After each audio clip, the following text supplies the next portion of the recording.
Greetings and welcome to 303. We are in Senior English A, and we now turn to page 257 and following in your hymnals. And we are now going to take a look at Sir Philip Sidney. Sir Philip Sidney, all right? And this is going to be one more of our Renaissance poets, Elizabethan poets. Let's take a look at dates really quickly. I hope you have it written down there. 1554 to 1586. Let's go ahead and write those dates down. 1554 to 1586. And you can see he didn't live very long. We're maybe going to hear some of this information, as we go. All right?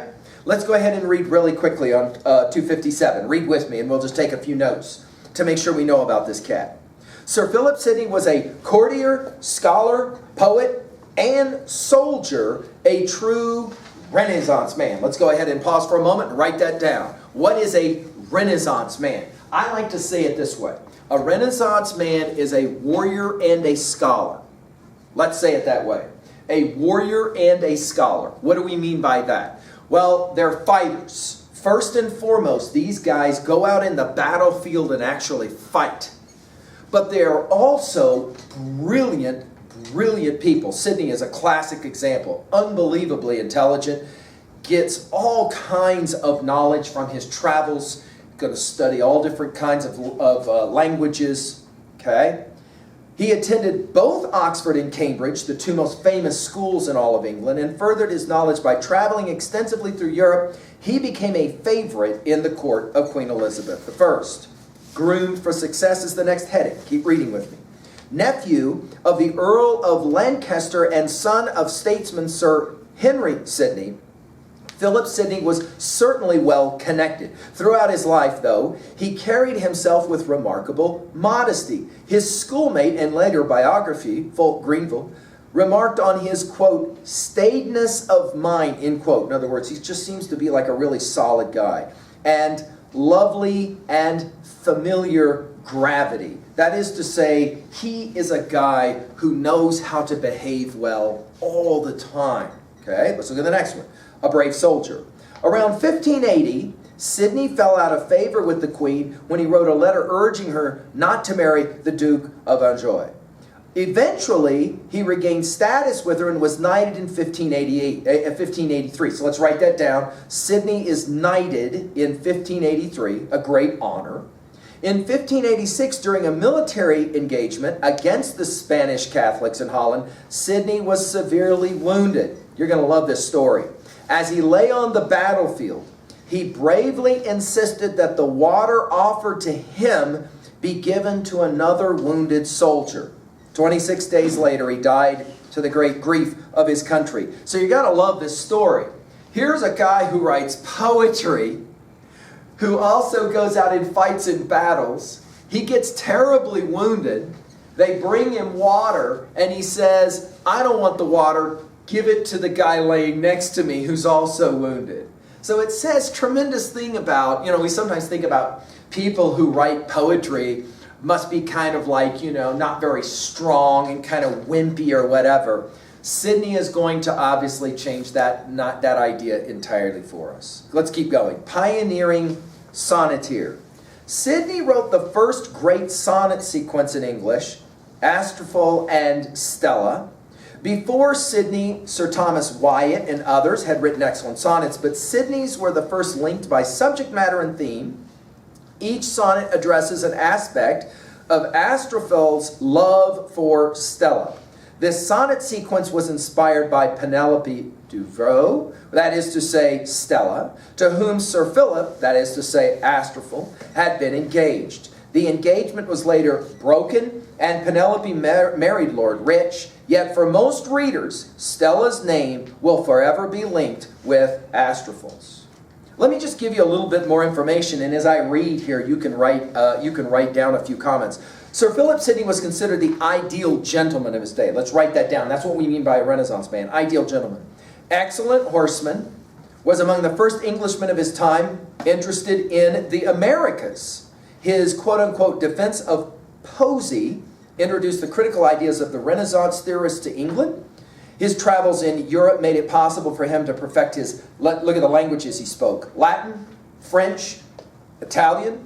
He also was able to gain knowledge of European politics and ideas. Let's just say it this way. Sidney is one of our classic examples of a well-rounded human being, well-rounded individual. By the way, we should point out that this appellation of the Renaissance man is often applied as well to Francis Bacon, a writer that we will see later. Now, about the two selections that we're to study. The sonnet sequence, Astral and Stella, includes 108 sonnets plus 11 songs. Because it's known that Astral and Stella deals with Sidney's love for Penelope Devereux, as we said, we know that Astral represents Sidney, Stella represents Devereux. In fact, the name Astral comes from the ancient Greek word which in parts has two meanings. Astro meaning star, and Phil meaning lover, is thought to be a pun using Sidney's first name Philip, as well as a description of Astral's role in the sonnets as the one who loves Stella, the star. The sequence of the sonnets reflects the course of Astral's love. Okay? First, in Sonnet 31, we're going to be over on page 259 now. Okay? Page 259. And we're going to take a look at this sonnet. Now, first of all, let's go to 2B really quickly. We were playing this game already with Sidney sonnets as well. I'm sorry, with Spencer sonnets as well. Notice that this is a sonnet for 3 reasons. Do you see it? 1, 14 lines. Write it down. So at 2B, we're working at 2B. Notice, this is a sonnet of 14 lines. A poem of 14 lines makes it a sonnet immediately. Notice that you have rhyme scheme. Now, we're going to point out that Sidney plays games with the Petrarchian rhyme scheme, as we were talking about earlier, and the Spenserian rhyme scheme. Notice here, skies rhymes with tries. Line 1 rhymes with line 4. Do you see it? Face rhymes with place. Eyes, of course, rhymes also with skies and tries. Case rhymes with face and place. Do you see it? Okay, so as you work through the sonnet, be writing down that those letters A and B and C and D to identify different kinds of rhyme scheme. Could be asked on the exam. Finally, number 3.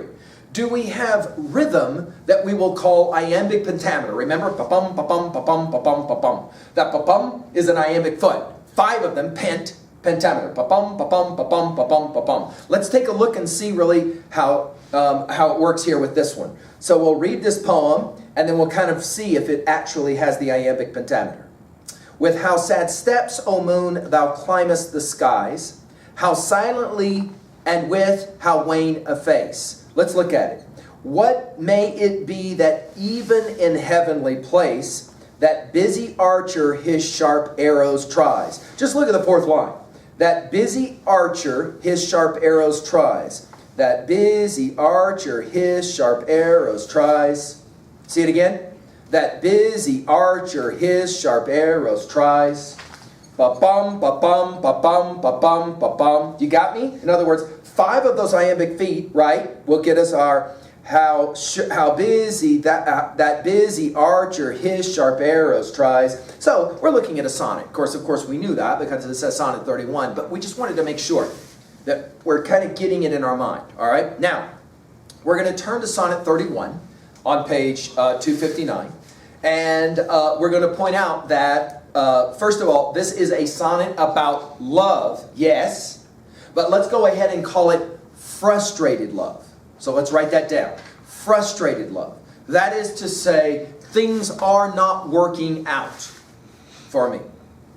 When you look at that picture, for example, at 258, you're going to be able to see some correlation between, for example, this sonnet about frustrated love and a guy who's kind of standing there with a, I don't know what kind of face you would call that on 258 in that drawing. Probably not the happiest looking of faces. Do you notice where his hand is covering? Right? That is to say, he has his hand over his heart. That is to say, maybe a broken heart. Right? Okay, so we'll already be playing the game as we get into this poem. Number 2, let's write it down really quickly at 2B. In this poem, the moon is going to in some ways be personified, treated as if it is a living entity. And the moon will also become a symbol, all right, that will be profound for us. And so we're going to want to take a look at that as well. Let's now just read the poem. We're going to read the poem, and then we're going to get a sense of how well you can read the poem and have any idea what it is that you're reading. So let's take a look, shall we? With how sad steps, O moon, thou climbest the skies, how silently and with how wan a face. What may it be that even in heavenly place that busy archer his sharp arrows tries? Sure, if that long with love acquainted eyes can judge of love, thou feelest a lover's case. I read it in thy looks, thy languished grace. To me, that feel the like, thy state decries. Then even of fellowship, O moon, tell me, is constant love deemed there but want of wit? Are beauties there as proud as here they be? Do they above love to be loved, and yet those lovers scorn whom that love doth possess? Do they call virtue there ungratefulness? Now let's take a look at this poem and ask about these questions that are being asked to what? Let's write it down at level 1. A guy asking a series of questions to the what? Right, the moon. The moon. So let's write it down. The pale moon. That is to say, a poet who is in love with the girl but clearly can't get the girl, and now he looks at the moon, and the pale moon somehow seems to mirror his sadness. The fact that things are not going so well for him. Notice right away the mood of the poem is set with the word sad. Do you see it? With how sad steps, O moon, thou climbest the sky. The word thou, let's write it in our notes at level 1, is simply the word you. So in other words, the poet is writing to the moon, which is obviously a silly thing if you're reading it as a literalist. But obviously we can play the game of personification and say, yeah, you can kind of talk to the moon in that way. And notice he says about the moon as it begins to go up into the sky, that it climbs the sky, and yet the moon represents sadness. Look at the next line. How silently and with how wan a face. That is to say, pale or sickly. In other words, two things about the moon. It goes up into the sky silently and pale. Right? Pale. Almost we would say maybe sickly. But let's go ahead and just put this word there at level 1 because it's easier. Frustrated. In other words, in the same way that the poet lover says, I'm frustrated. There's this girl that I'm totally into and she won't return my texts. A pale moon seems somehow to mirror his own frustration. Look at the third line.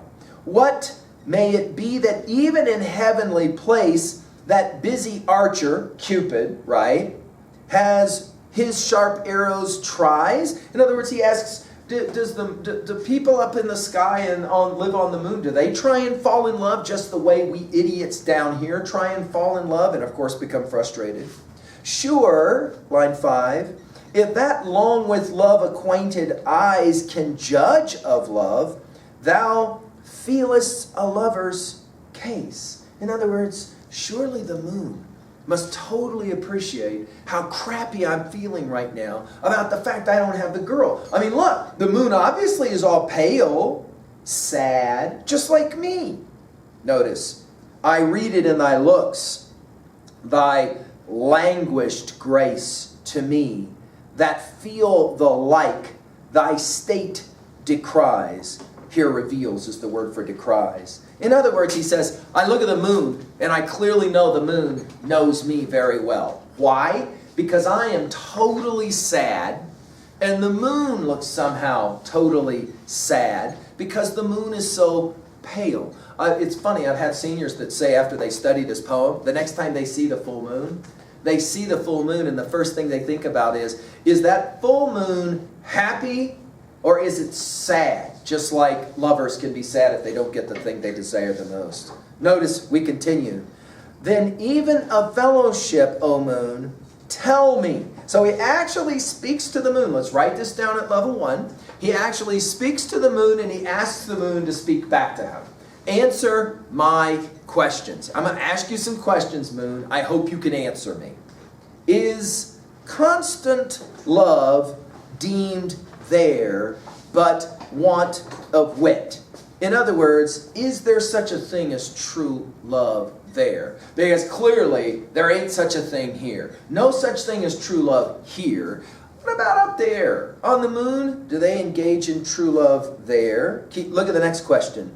Are beauties there as proud as here they be? Uh-oh. Now this is that whole thing with Hamlet. He's going to jack on Ophelia. We'll study it later, right? When Hamlet looks at the gorgeous, drop-dead gorgeous Ophelia and says, are you good looking? Are you beautiful? Are you fair, is the word he uses, right? And of course, she knows the answer to that. She doesn't say, yes, I am. I am one hot girl. No, no, no, no, no. She goes, huh? What? What are you talking about? And he goes, well, are you honest? Are you honest? Now, the argument that Hamlet is making to Ophelia, because he's mad at her and he's fighting with her, is beautiful women, two things. Beautiful women know they're beautiful, and that makes them liars. They can lie and get away with it because they're so good looking, guys want to believe them anyway. Notice here, he asks, are beauties there, in that place where the moon is, as proud as they be here? Uh-oh, what does this tell us right away? The girl he's into is clearly beautiful, and she knows it, and she hasn't given him the time of day. It's because why? Because she is so beautiful, and she won't talk to him. Maybe it is because she's proud in her beauty. Look at the next question. Do the women there love to be loved? And yet, those lovers scorn whom that love does possess. In other words, he asks, are the women up there like the women down here, especially the beautiful ones? They love to be loved, but they do not want to be attached. They do not want to have some guy that they have to answer to. And so they kind of do one of these things where they, not interested. But they love to be loved. That is to say, they love to be looked at. They love to be treated as if they're beautiful. But they do not want to tie themselves down to a guy who constantly wants to be in love with them. Is that what it's like up there, moon? He's asking the moon. Of course, all the moon does is what? Just reflect back that pale color. In other words, sorrow. Look at the last one. Do the women up there, like down here, in other words, call virtue their ungratefulness? In other words, he says, I want to be a good guy, and I want to be able to say nice things about this girl, but she's ungrateful. I'm trying to have conversations. I'm sending her texts. I'm sending her gifts. Silence. Total radio silence. Are women up there like this? Now, of course, these are all rhetorical questions, right? In other words, he knows what the answer will be from the moon. Yeah, women are the same all over the universe. That is to say, beautiful women have no interest in giving me the time of day. Whoa! Notice how the poem begins. Hey, moon, you seem to reflect a whole lot of my feelings. What's it like up there in regards to women? And of course, the moon is silent. But the understanding is he already knows the answer. In other words, women are the same no matter what. Especially beautiful women. Especially beautiful women I wish that I could be with, and I'm a loser and I can't do it.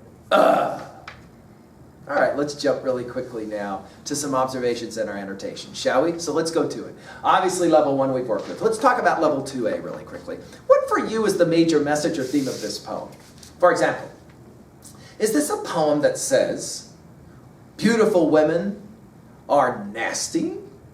Is that what this poem says to you? Or rather, does it say, guys struggle because they want to be with a beautiful woman, but then when they can't get with that beautiful woman, for whatever reason, then they don't like the woman. They blame it on the woman. It's not the woman's fault. Why is it the woman's fault? You're the one writing the poem. What kind of message do you take from a poem like this?